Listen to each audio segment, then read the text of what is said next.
Alright everybody, game number 1, TempoStorm versus oVo. The winner's match actually at the Group C here at the end of the Storm North America playoffs with Towers of Doom again our starting map. For me that's actually awesome, I love to see that.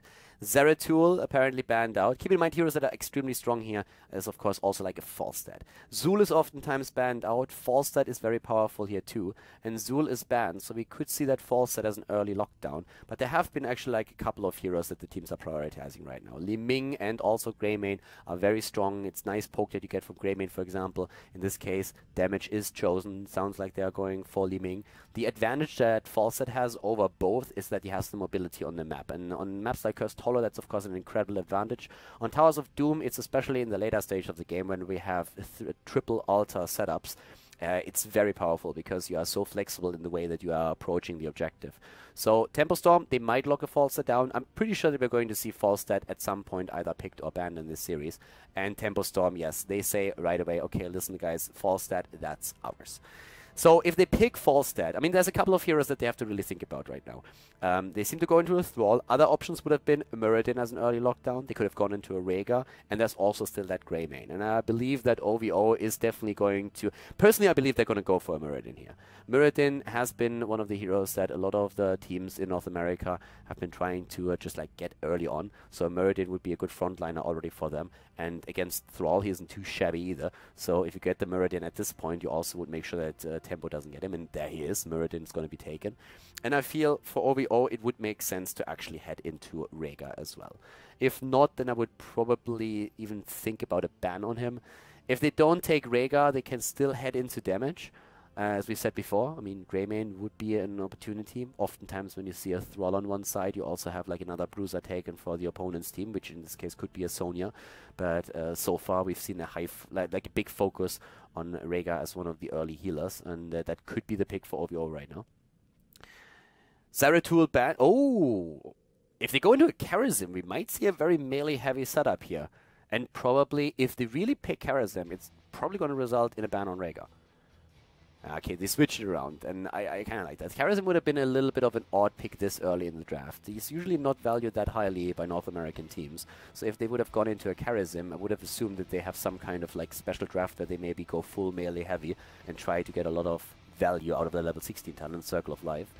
Greymane would make a lot of sense for the damage and for the poke, so with Li Ming and Greymane, you have insane poke from the backline and can also, of course, use Greymane as a finisher. But they are not really committing to the hero just yet. Okay, there we have the lockdown. So that's going to be a pretty curious move now. I'm wondering still a little bit if Tempo might ban out Sonya. Sonya against Thrall can be quite nice because you have like that bruiser style, and Thrall of course is incredibly powerful. When he starts to gain some momentum, Sonya can put a bit of a stop to that. And in Europe, I'm pretty sure you would probably, like one of the bans that would be considered in Europe right now would be a Sonya. Because you want to make sure that your opponent does not have Sonya together with Muradin as a counter. Crosby, cheers bro, for the resub here.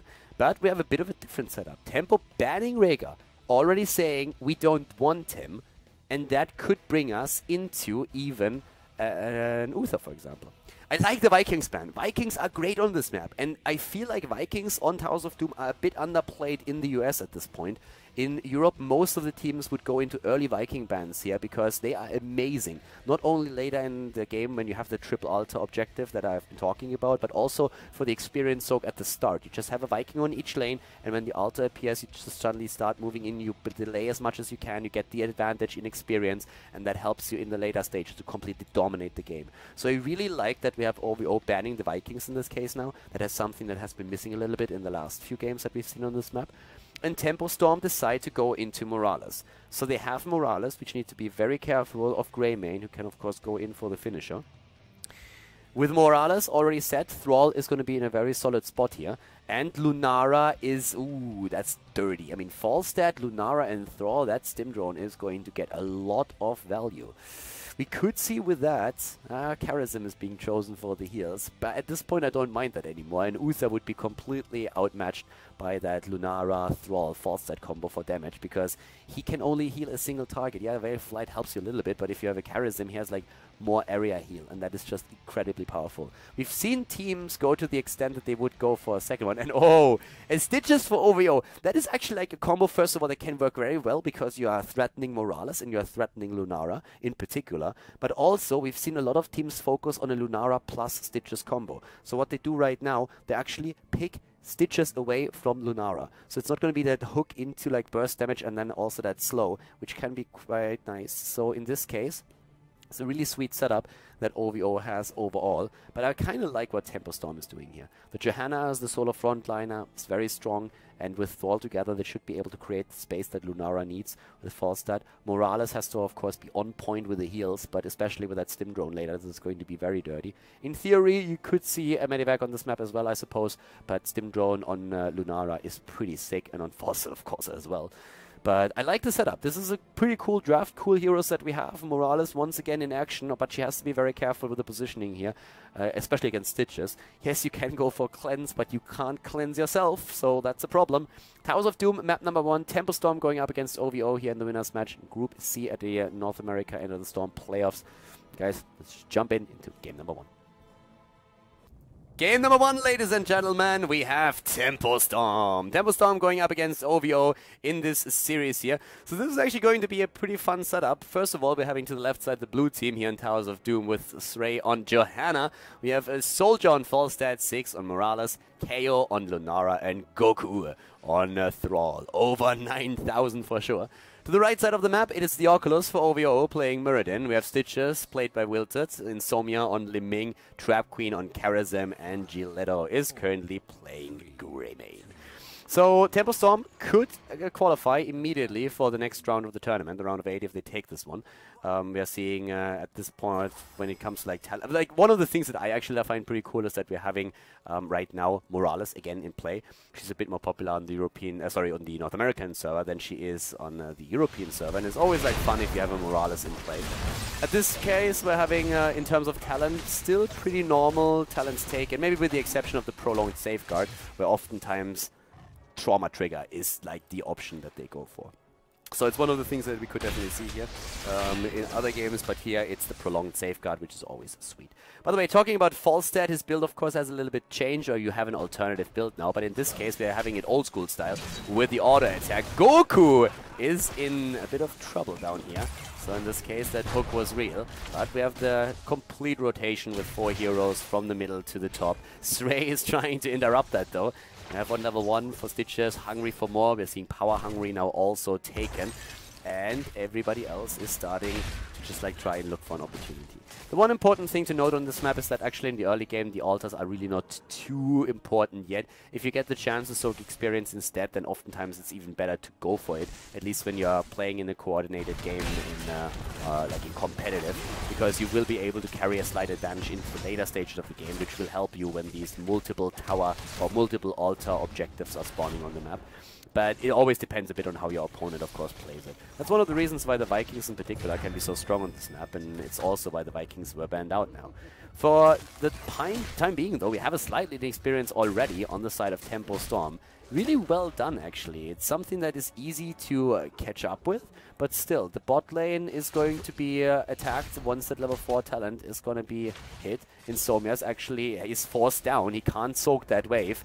Ah, well, Lunara is intercepting him, but down here we have the battle already about to start as the altar is popping up. Here's the level 4 talent. That's the slight lead that they have. Again, we are seeing amplified healing on Johanna. Interesting, with Morales, that's going to help her stay alive, of course, quite a bit. And look at that heal here already. Besides that, we have the channel by Trap Queen. He simply gets that in. They move down, force them back and say like, thanks boys, and they take it. Even though they were slow on that level 4 talent, they are able to get the first altar now, and that of course bombards the core right away. TempoStorm is a bit behind now. Oh, but Li Ming is down. Li Ming taken apart in the mid lane here, as the fight was still raging on down to the bottom. Charge Blast taken on level 4. We have also Envenom, by the way, on the side of Thrall, which is really like a common talent if you go for the level 1 Chain Lightning. But in this case, it has been chosen. So that's a thing. Bit of a poke happening at the same time. And look at the experience lead that we have. 5 versus 4. Like, it's a level, basically. It's basically a level that they have right now. Stitches also with the amplified healing right now, so he's going to capitalize on the heals from Karazem quite a bit. And that is going to make it very difficult to actually kill him. I mean, first of all, he has already that Hungry for More, which is going to give him a huge hit point pool. And later on, Falstad is going to love that once that he gets his Giant Killer. But besides that, we're also having a situation where the Amplified Healing is going to make it very difficult to actually take him down, even with Falstad's Giant Killer. Always assuming that Soldier goes for it, though, which I guess is a very safe bet.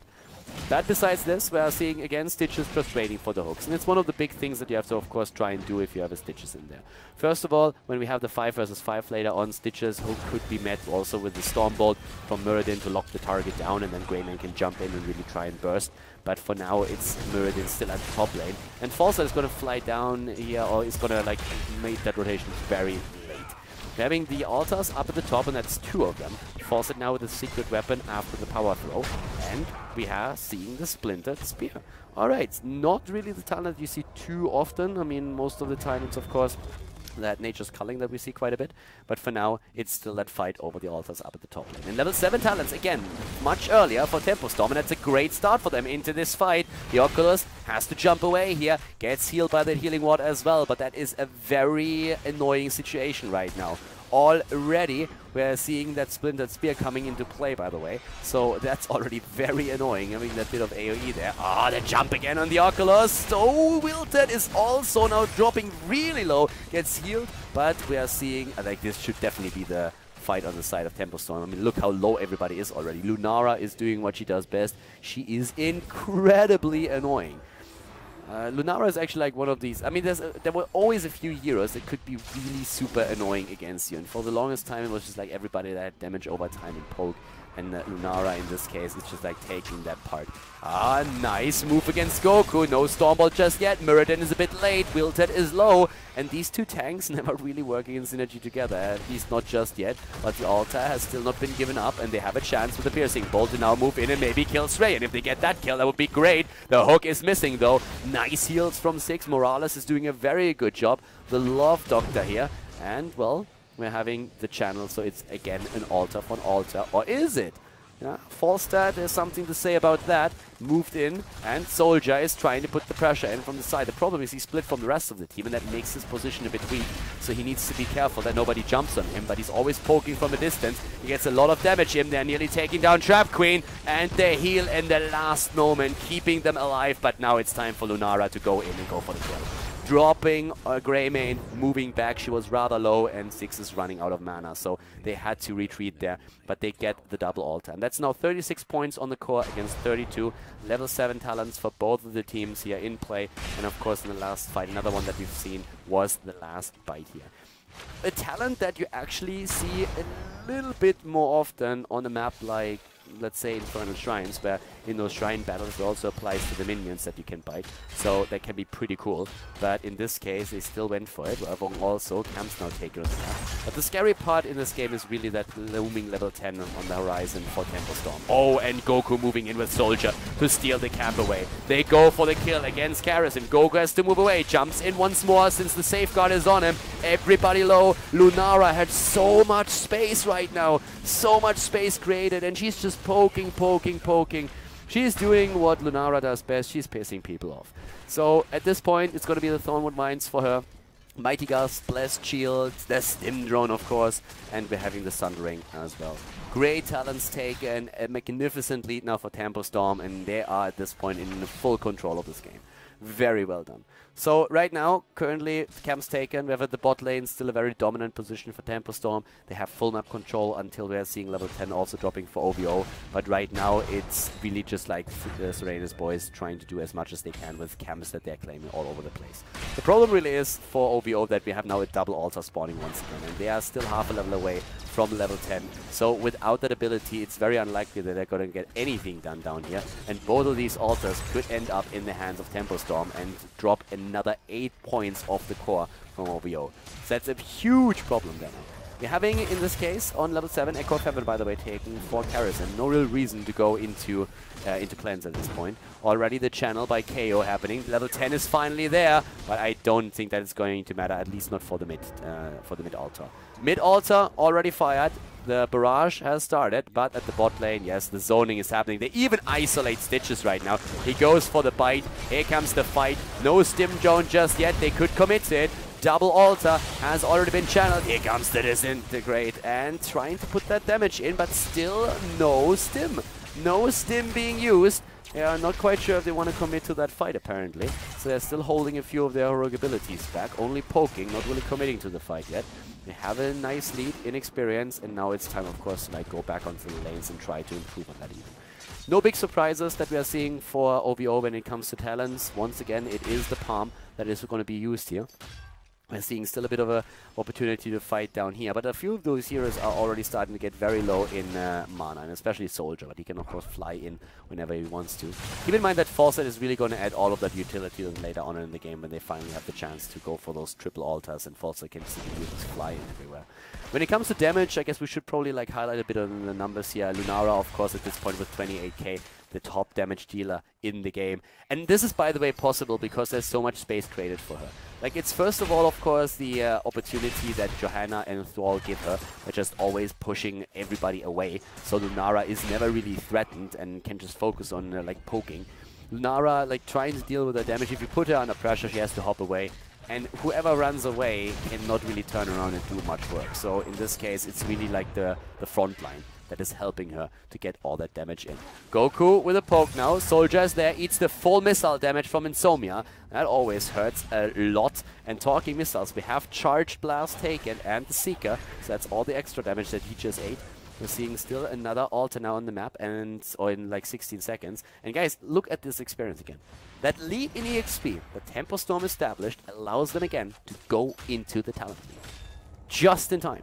And they have a camp pushing the top lane now as well. So that's already a lot of damage on this one too. But they should get level 13. Goku, if he falls on the other hand, then that's a huge difference. Li Ming is down. Morales keeping Thrall alive. Level 13 is there. Couples therapy chosen. The unfair advantage as well, as if Lunara is not unfair enough. She's jumping in as we speak once again, and she's just like hopping and hopping. Bambi is going for it. Killer Bambi confirmed. Yes, there is again the reverberation, but still, Lunara is poking and poking away, and of course the altar gets channeled, and that drops the core down to 20 hit points. Very, very strong play here. So, well, we have, besides that, also the Grace of Air taken. There's Giant Killer plus Burning Rage, and these look really, really sick for TempoStorm. Full control over the game. Like, they are dominating this. They haven't lost a hero. 4 kills against 0. 38,000 damage on Lunara, and she's hopping. What the hell was that? What? What was that? I mean, they got the kill, don't get me wrong, but Soldier gusts here when Li Ming is already over here. So I'm not quite sure if he flew in and queued that and forgot to cancel the queue, or if he just had lag, but that looked very, very weird. I'm not 100% certain what happened in that case, but yeah. Like, that was an interesting gust. That was the zoning gust. Zoning Li Ming. They got the kill, so it's like, it's all good. No matter what happened there, they got the kill, and that's the most important part. Besides that, we have now also for Li Ming, by the way, the Glass Cannon taken. Once again, Karazhan going into the Spell Shield. There's also the Burning Rage plus Relentless. Now, Burning Rage in this setup, you can argue against it, I suppose, but it will give him a bit more damage at the front. They have nice damage output with Greymane and also with Li Ming. Keep in mind that Stitches did not go for a slam build, so that's another thing to consider here. Yeah, another one attack down here. The problem for them is really that even with another double altar, once again double altars coming up, and this time it's an even talent fight. So that helps a little bit. It's an even talent fight. There's no level 16 yet, and I doubt that they're going to get level 16 in time. Already in this case at the top lane, we're having Soldier starting to move in and try and get a bit more experience. You can always fly in, but it should not really work for them in the sense that they're going. So right now, here comes the Disintegrate. Oh, the Sundering isolating all of them. Look at Lunara. This is just wow. Lunara with all of the damage. Here comes the Gust, and they get the kill against Thrall, but the counter kill against Greymane, and everybody else is so low. Stitches is falling. Muradin is just like running away, trying to escape somehow. And he might actually be able to pull that off. He's going down to the bot lane to channel the altar. Dude, that's never gonna work. Like, I'm really sorry to crush your hopes and dreams here, but you are not gonna get that altar. So here comes Stray. Muradin hops away. Morales already on on the channel is going to get the next few shots in against the core. And of course, the altar down to the bot lane is also going to be channeled. Right there, we have Srey interrupted once again, but with 2 heroes dead, this is not going to happen. Level 16 talents are also ready, and yeah, this is going to be another channel, another 4 shots, and the core is going to be down to 12 points. So 12 points on the core. We're seeing Lunara and everybody else starting to move in again. Starwood Spear is now being used too. They're having the Holy Renewal, the Gust to steal the camp away. Thanks for doing all the work, boys, but we're going to take it from here. And yeah, in the meantime, Li Ming was attempting to get a bit of experience for them. It's really a tough match to play. I mean, you're always a talent down, more or less. Lunara is getting completely out of control. She says 56,000 damage. 56,000, which is insane, by the way. Also, talking about insane, look at that heal on the side of Karazhan. That's actually pretty impressive. 34k, that's not too bad. That's pretty good. Morales is at 61,000, and we all know that Morales, if she's not really focused by the opponent, is usually able to get a huge amount of damage in. Then again, when you look at the damage output, we have Li Ming currently at 34,000, so she can't really keep up with Lunara, but she's still the top damage dealer for the team. Soldier is there, and the Oculus is just like saying, like, just you wait, I know what you're doing. Okay, this is like watching an accident about to happen. Soldier is gusting and is escaping. Could have maybe waited for Insomnia. The Oculus, I suppose, but they get the camp. They get the camp, so at least that works. Level 16 versus level 16 is now going to be ready. That's the fishing hook for Stitches. That's also the last cocktail talent for a Greymane who went on the prowl on level 13. Now we have the Circle of Life for Karazhan. Seeing also, of course, in this case, a tower already claimed. And another altar on the map. And guys, if they are actually going to get this one now too, it would drop them down into the single digits. Srey is there. And the rest of the team too. Where's Lunara? That's of win condition. Lunara jumping in. And can go straight for the Starwood Spear. There we have it. And oh boy, is that damage real. KO needs to be careful though that he doesn't get hooked. So his positioning, of course, is important in these situations. Once again, and then the hook. Okay, Wilton apparently have the cooldown already. But they're going for the channel down here again. Soldier is getting it. Another 4 shots fired, 8 points on the core. And this is, like, they need a win and they need it soon. They need to win a team fight. If OVO doesn't win a team fight anytime soon, then this is game over.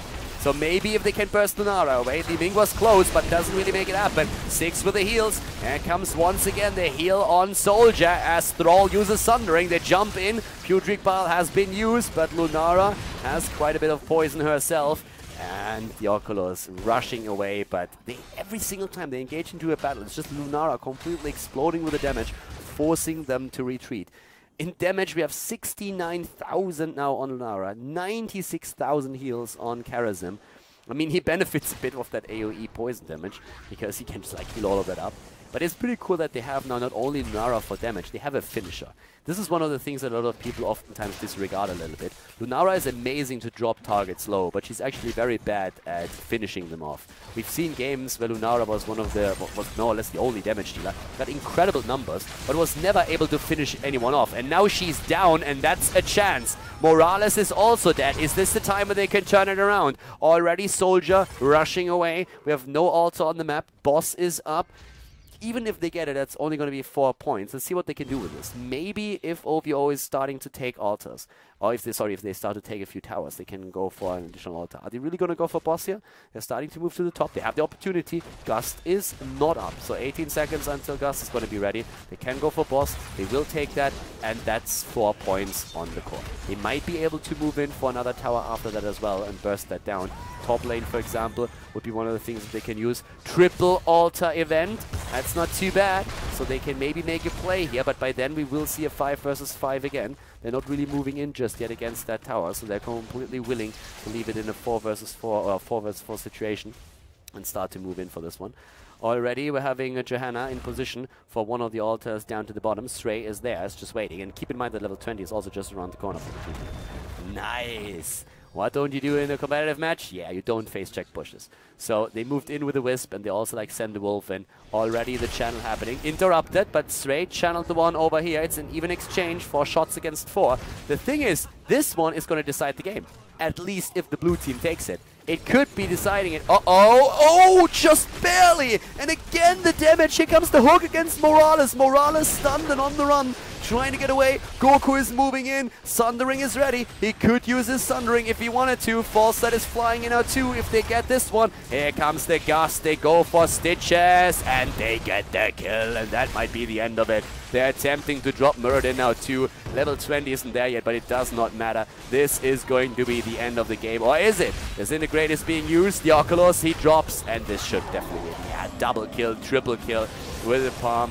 And this is going to end if someone finally channels that altar, which they don't, but they kill the entire team. And I mean, with Li Ming now dying as well, this is of course GG. Well played on the part of TempoStorm. Great play, and they take the first game against OVO here in the best of 3 series in the winners match and Group C.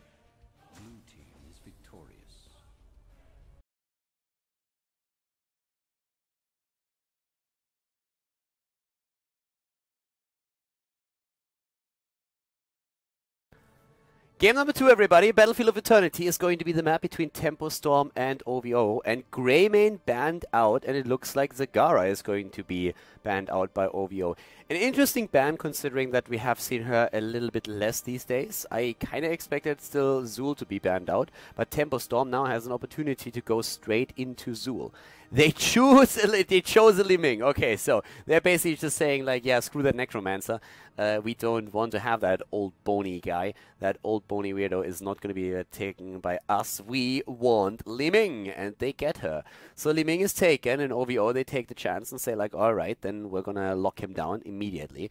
And that is definitely changing things up a little bit. So Zul picked, and what are they going to combo with him? Again, early on, oftentimes we see things like a Falstad, the Muradin, for example. A heal focus has been given, but not really too highly prioritized by the teams. Usually it's still like towards the second ban phase when we see that. But right now, I could definitely see a couple of things here. That Thrall, of course, also a huge priority. Muradin hasn't been chosen yet. As I said, we also are still waiting for someone to pick up a hero like Falstad, which on Battlefield of Eternity can once again really be great if you want to play around the opponent, and the Gusts can really be strong here. But OVO is seemingly going into a Thrall, which is for Engage great, and also that Sundering is of course a great setup for several ults. So we could see that too. Another hero that has been seen a few times already in these drafts is Zeratul, which in this case is not banned out yet. It's a chance to actually use Zeratul as well. And TempoStorm, indeed, they are looking at him now. Are they going to lock him down, though? It would be... Yes, they do. Okay, so Zeratul already taken. So far, so good. That works. The Rega as well. So the high priority on the heal here again. What they are lacking is a front line. And OVO is very likely to pick Muradin. TempoStorm, I mean, we know that they love Johanna. So they could go into a Johanna play again against Thrall. It already works quite nicely. With the shield glare in particular. But let's see how they are going to run this. OVO now, first of all... They need, if they ban, I mean, they could even ban out Johanna, I suppose. Ban Johanna, take a Muradin, and force TempoStorm to adjust their own setup. But Falstad is something that they... I actually expected them to take Falstad. It's interesting that they're actually going to ban him out. I thought that they, in range damage, would go for Falstad. That leaves me a little bit on the side where I'm like, okay, so they switch it up and they go for maybe an Abathur. He can be quite nice on this map. Don't seem like too often, but with Zeratul, he's a huge nuisance. So it seems like Falstad is going to be something that OVO is, after all, going to take for themselves if they get the chance to. TempoStorm, of course, still has a ban where they can get rid of that. But Zeratul Abathur can be annoying. Abathur with a Toxic Nest build, even after the nerfs that Blizzard implemented in the last patch, can be very, very annoying as well. And his shield actually got better, so that would help Zeratul as well. But for now, TempoStorm with a ban. And when we're talking bans, what are they going to ban out here? Could ban a Muradin. The problem with banning out Muradin is that there is a very good chance that if you ban Muradin, that OVO is going to pick Johanna away from you. So TempoStorm is currently in the situation where they have to say, okay, either we're going to ban Muradin. If we do, they're probably going to take out Johanna away. Could pick a Thrall, could pick an ETC though, but they ban out Muradin. And like really, at this point, I expect Falstad to be taken. I thought about Jaina. I said earlier already that Jaina with Zul is actually not too bad. But yes, there's the Johanna. Alright, Johanna Falstad would be pretty solid. I really thought that not for that they might have gone for an ETC combo. But Johanna is taken. TempoStorm must have realized that if they ban Muradin, this could happen. So they were probably okay with it. They were just like saying, okay, like we need to set something else up here. And OVO, they kind of like their Vala, don't they? And Vala could work against an ETC, which is a very good option for TempoStorm now as their tank. So if they have an ETC with a Mosh Pit, then Vala has another interrupt. So we would have interrupts on Thrall, Johanna, and on Vala. So that would be pretty sweet for them. If she, of course, goes for the Reign of Vengeance, which is always a big if, because not all Vala players really do that. And let's see. We have TempoStorm with that ETC option. They could go into even more range damage. There's like one hero that I'm actually like missing. Alright. Lunara again. I mean, why not? The last game was actually like pretty sweet for her, so they could go into Lunara. It leaves them very squishy, of course, with Liming and Zeratul. Then they could go for Stitches. And there it is. Laura Lania, thank you very much. Thanks, girl. But yeah, Lunara Stitches. Makes sense. Makes perfect sense with the heroes that have been banned out so far. It's okay, Khaldor, I still love you. Thanks, Adi. Stitches is in. He's going to try and get those hooks on Battlefield of Eternity. So, yeah, let's see how this is going to work out for them. OVO. It's going to be a Karazhan for the heals. Rega taken out. I actually suppose that with this setup, you could think about that Tyrande. Because, like, Burst against Immortal, you have self-heal on Thrall, you have a bit of self-heal on Johanna, you have Zul with the lockdowns that worked. Holy shit. What? Ruffin, dude, thank you. Wow.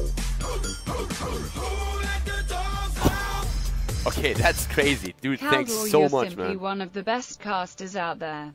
Your dedication, enthusiasm, and pure joy makes these games even better to watch. Less than 3, less than 3, less than 3. And you make me blush, dude, but thank you very, very much. It's highly appreciated. Cheers, man. Wow. Alright, so yeah, we ended that draft with a bang here. Battlefield of Eternity, boys and girls, is gonna come up next. TempoStorm versus OVO. Let's jump into the game and see who's gonna take it. Game number 2, ladies and gentlemen, we have Battlefield of Eternity between TempoStorm and they are going up against OVO. So to the left side of the map currently, Stitches, played by Srey, the only frontliner here for them, and that of course is going to be a pretty heavy hit point. Stitches, if he goes for Gimme More once again. We're seeing Goku on Zeratul. We have at the same time now also KO on Lunara. We're currently seeing Soldier playing Liming and 6 on Rega after that Morales play in the last game. To the right side of the map currently, we're seeing the Oculus for OVO on Zul. We have Wilted and Johanna, Giletto on Vala, Trap Queen on Karazhan, and Insomnia is playing Thrall. So, already the move into the Wisp.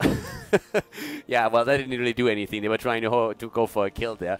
But I'm personally very curious to see what exactly is going to happen with Zul in particular, if he gets a chance to maybe like use that Bone Prison right now to really like lock somebody down heavily. There's already that Hungry for More.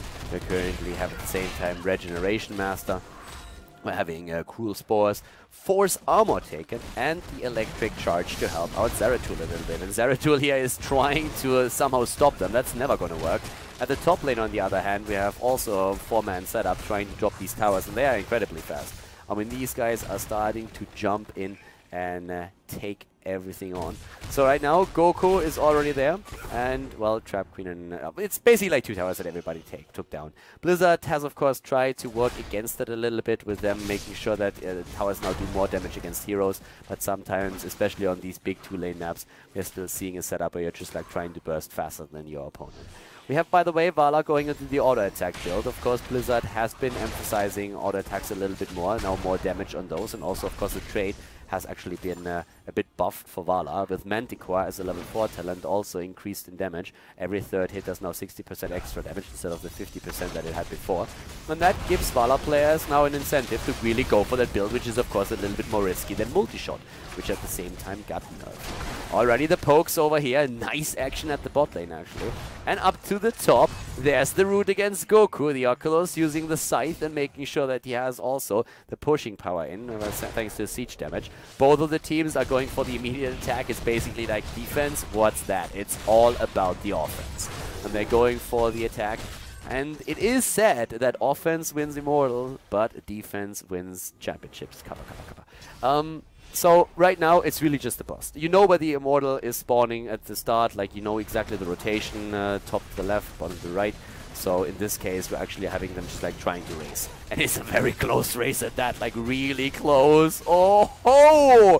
100 hit points decided over the fate of the first Immortal. And it is the red team that is victorious and gathers also the 2 globes in the middle of the map, which is actually important to deny them to the opponent. Already we're having not the scythe skilled on 4, not the range increase. It is jailers now instead. We have seen the skeletal build a couple of times, and that could actually be one of the games where we see that again. Massive commitment at the bot lane. Srey is trying to stay alive with his Devour, but, well, he's going to fall, isn't he? Yeah, of course. So they take him down, and it's just a massive attack. Instead of simply going for to the top lane and trying to push with the Immortal, they are going with 4 men down to the bot lane. We've seen that a lot, actually.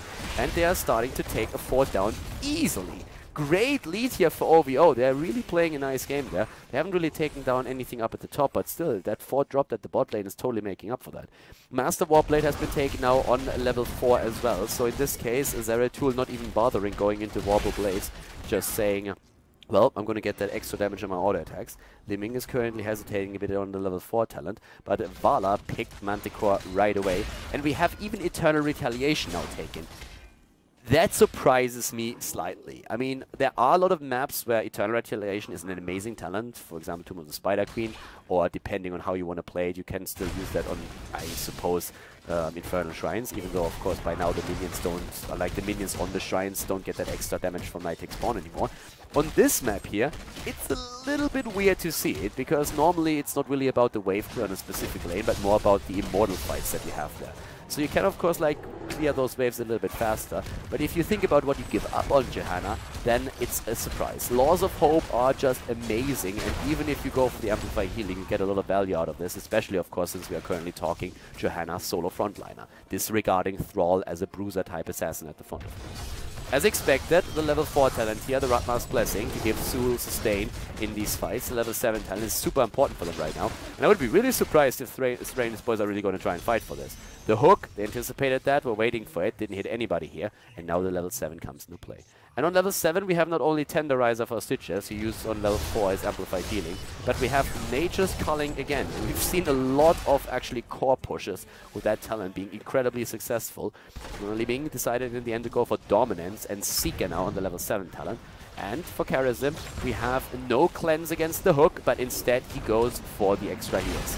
Again, the Immortal is being bursted down here, but Srey, first of all, he's the first one to get bursted down, and now it's a 5 versus 4 race for the Immortal, at least to put it to half health. And the red team is looking very solid here. They still have a leading experience, they have a 5 versus 4, and TempoStorm is all of a sudden starting to struggle a bit. They got the win in the first game, it was a pretty convincing one at that, but now Lunara is in a lot more trouble, and also that shield clear helps a lot to mitigate her damage a little bit.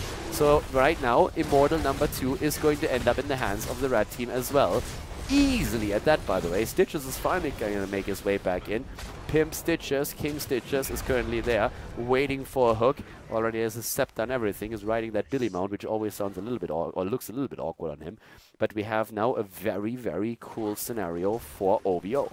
They're really coming back with a vengeance into this particular game right now. I mean, those boys are looking strong in this setup, and they start to move right away up to the top together with the Immortal this time. Only Zul is at the bot lane, and he has so much sustain right now. I don't think that Goku is going to be able to pressure him a lot. Not with Ratmar's Blessing. Stitch is taken out again. Srey is getting completely obliterated in these scenarios. Bone Prison now against Goku down here. The Oculus can use his scythe again, but another fort has been destroyed, and that leads us into level 10 for the team in red. So they are going to ride that momentum wave as hard as they can, and we have them with all the heroics that we would expect here, with maybe the one change that Strafe has been chosen over the potential Rain of Vengeance, which we have seen since the changes a little bit. We now get a lot more damage, but that is actually a decent hook. The problem is that immediately we're having Gilero use his heroic ability to zone a little bit with a Strafe, and we're seeing also the Iron Skin on Johanna.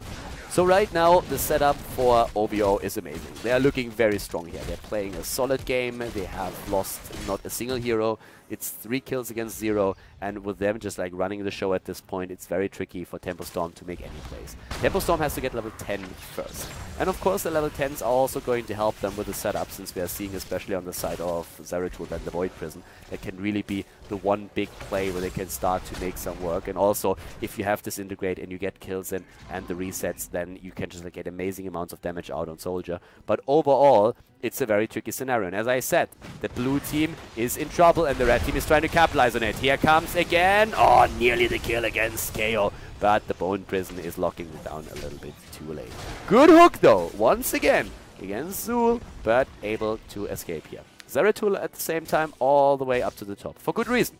He wants to get experience. Very important for them to catch up in levels. And they have the ability now. So finally we're seeing Zeratul start to move down to the bot lane. And they have to make some plays right now. The next Immortal is going to be crucial. With both forts already gone, the Immortal is going to be incredibly important. You need to make some kind of play to make sure that your opponent is not going to completely outplay you. If the next Immortal is also going to be won by OVO, then we might even see a keep fall. We are definitely going to see a huge talent lead once again for the team in red. So right now, Goku and his boys, they need to make sure that the synergy is really, like, they need to time it well. Immortal is already there. They are going for a camp. Good timing actually here. So they're going to take that at the perfect time. But it's again that burst. And the red team has an amazing amount of that. So they're bursting it down to 50%, and now the team fight is going to come into play. And this is level 10 versus level 10. And now this is where it really counts.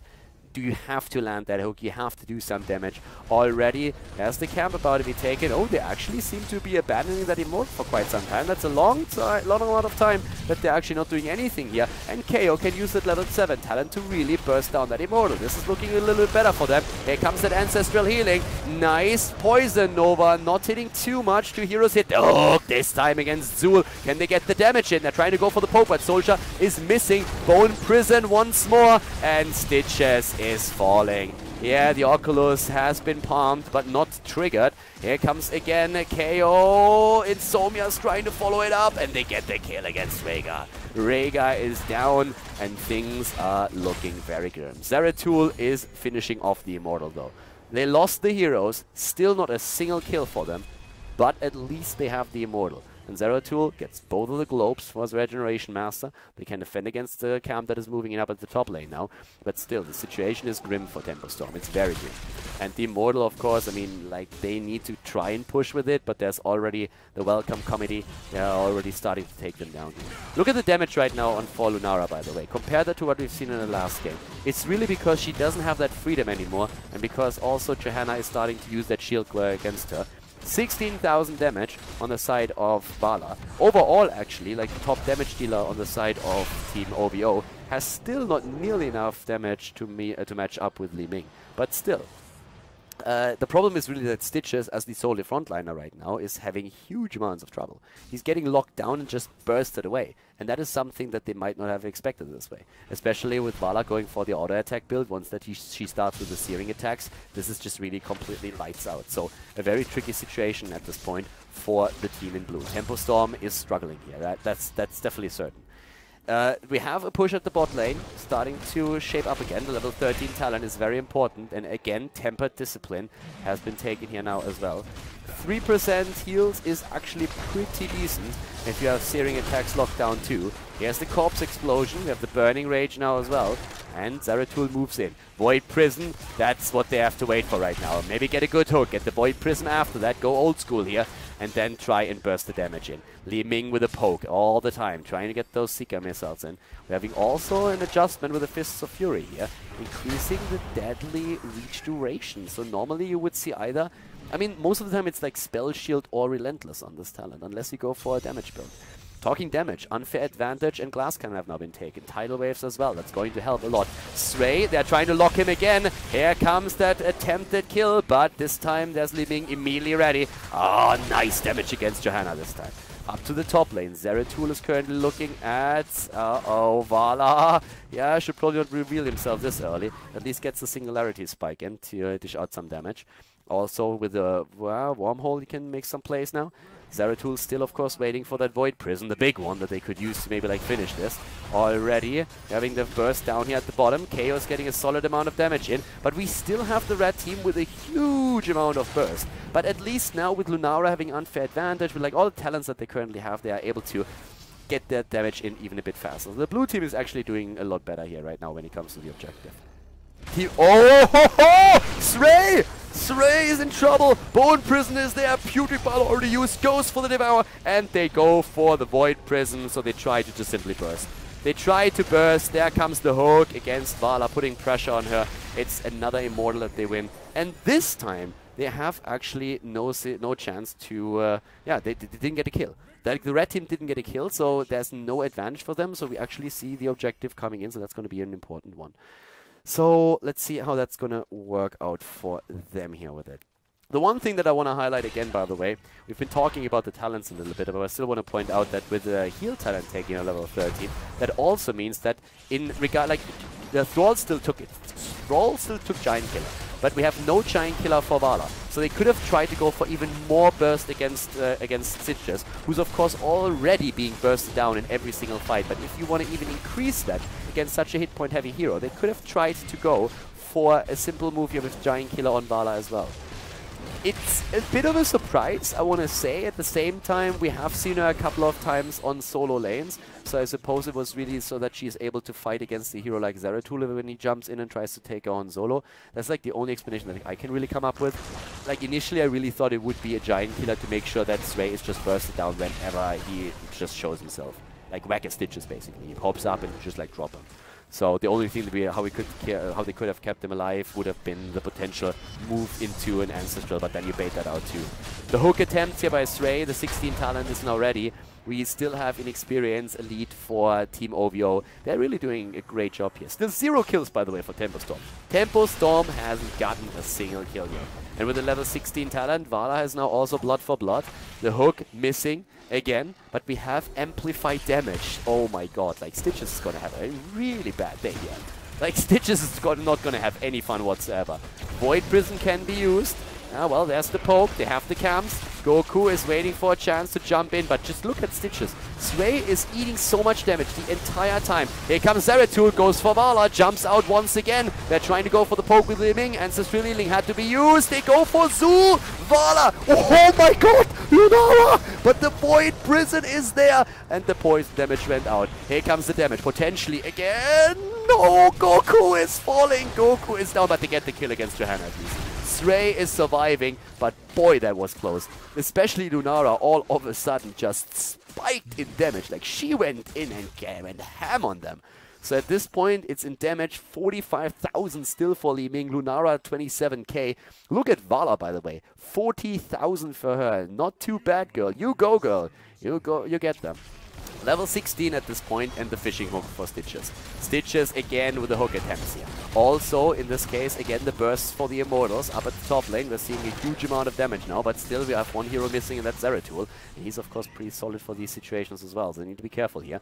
On level 16, we are now having the Starwood Spear and the Mirror Ball. Mirror Ball, of course, going to drop a lot of damage here as well. Guys, this is going to be a close call here. This is going to be a really close call. I mean, yes, it's 16 versus 16 again, but it's teamfight time once more. And guess what's on cooldown? Void Prison. Void Prison, Poison Nova, Sundering, and Ancestral, all on cooldown. Down to the bot lane, by the way. A little bit of damage by the Oculus. We're still starting to push them in, but up in the top, there is again that hook against Charism. Lunara. Lunara, she has to really make some plays right now. Hop, Bambi, hop. Show them how it's done. Oh, the pokes and the damage. Soldier going straight in for the kill. Well done. And that is maybe the chance for TempoStorm. This might be their opportunity. They're poking massively against that Immortal now, and they are going to win this one as well. So they're really starting to take Immortal after Immortal, but in Team's fight they're starting to struggle a bit, but this time that might be the chance. Amplified damage, this time there she is, Soldier again, Li Ming, and they try to isolate the Necromancer. Here is the kill. No, it's not. They're trying to take them down. Void Prism being used, the snipe against Zul. Great play again by Li Ming. Soldier is bringing the place here. They go and take down now Johanna as well. This is more like it. Great coordination. I really love it. They waited for the cooldowns again. They had the Void Prison in, and then immediately Reaming with a hit, the kill, the reset, and she gets that damage output. Great coordination by TempoStorm. That was the turnaround that they've been waiting for. That was incredibly well done. Guys, that was brilliant. Of course, that fort at the top lane, or the key when they lost it, this is a big issue, but now they should be able to pay them back in kind and take the one up at the top. They're starting to jump in. oVo is starting to be in a little bit more trouble right now, and here comes that attack against that key. And the Immortal switches into melee mode now that the shield is gone, and it's going to get a Gilletto in the back with a strafe, pushing them back, but this one is gone. The hook is missing though, but really nice setup here. So TempoStorm, they're finding their stride again. They looked a little bit shaky so far in this second game, but they're really starting to bring the plays here. And in terms of damage output, I mean, just look at that dirty Li Ming there. 54,000. Really well done. 0 deaths, by the way, on Lunara and on Li Ming. We are seeing also for, oh yeah, well, on the side of the opponent, we're having actually 2 heroes that didn't die yet, and that is, well, the Baldies, or one Baldy. It's Karazim and Thrall. Yeah, for now, even the experience lead now for TempoStorm. And it's like even situation when it comes to at least the keeps. Here comes the attack again. On the other hand, already Stray with the Bone Prison. Ancestral Healing immediately being used. Look at that damage output. Oh my god. The Poison Nova then again. But KO with all that work that he does, they kill them, all of them. 1, 2, 3. They go for the kill against Johanna. The hook against Thrall, and he's blown all over the map. He's not even falling. Oh my god, look at that. I've never seen that before. So Thrall definitely imbalanced. That guy can fly. And now they can go for core.